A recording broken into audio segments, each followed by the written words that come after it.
Okay, నమస్తే friends, అందరూ మంచిగా ఉన్నారా? ఈరోజు నేను తీసుకొచ్చాను. మనం రోజు కూరగాయలలో ఆయిల్ పోసుకుని కూర అనుకున్నాం కదా, ఆయిల్ గురించి తెలుసుకున్నాం. ఈరోజు మనం ఏ డాక్టర్ దగ్గరకు పోవాలనో మనం ఆలోచించినప్పుడు ఏ ఆయిల్ వాడితే మనకు రోగాలు రాకుండా ఉండాలి అనేది కూడా అంత నిజం.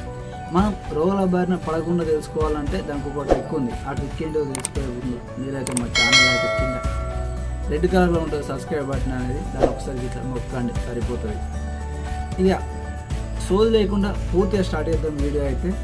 మీరు ఫస్ట్ ఆఫ్ ఆల్ ఏం చేస్తారంటే, బయట ఆయిల్ ఒకటి అంటే మనం రోజు వాడే ఆయిల్ ఉంటుంది కదా, అది తీసుకొచ్చుకోండి. తర్వాత ఇంకా కొంచెం హై లెవెల్న ఆయిల్ పట్టుకొచ్చుకోండి. 2 గ్లాసులు తీసుకోండి. ఈ గ్లాస్లో కొంచెం, ఈ గ్లాస్లో కొంచెం, 2 ఆయిల్స్ పోసేయండి. దాంట్లో కొంచెం ఫుడ్ కలర్ ఉంటుంది కదా, దాన్ని మిక్స్ చేసింది ఒకటి ఫుడ్ కలర్, ఒక ఆయిల్ వేయండి. ఒక ఆయిల్ వేస్తే అది గిట్ట రెడ్గా మారింది అనుకో, ఆ ఆయిల్ అనేది నకిలీ ఆయిల్ అన్నట్టు. ఇంకో దాంట్లో వేసినప్పుడు కూడా ఇది కూడా రెడ్గా మారింది అనుకో, ఇది కూడా నకిలీ అన్నట్టు.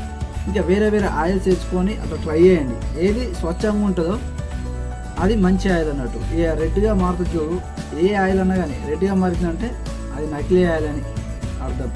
మన ఫుడ్ స్టాండర్డ్ కంపెనీ వారు తెలిపారు. ఎందుకంటే మనం ఆరోగ్యంగా ఉండడానికి వీళ్ళు ఒక ట్రిక్ అయితే తీసుకొచ్చారు. దీన్ని బట్టి మనం ఆరోగ్యాన్ని అయితే పెంచుకోవచ్చు.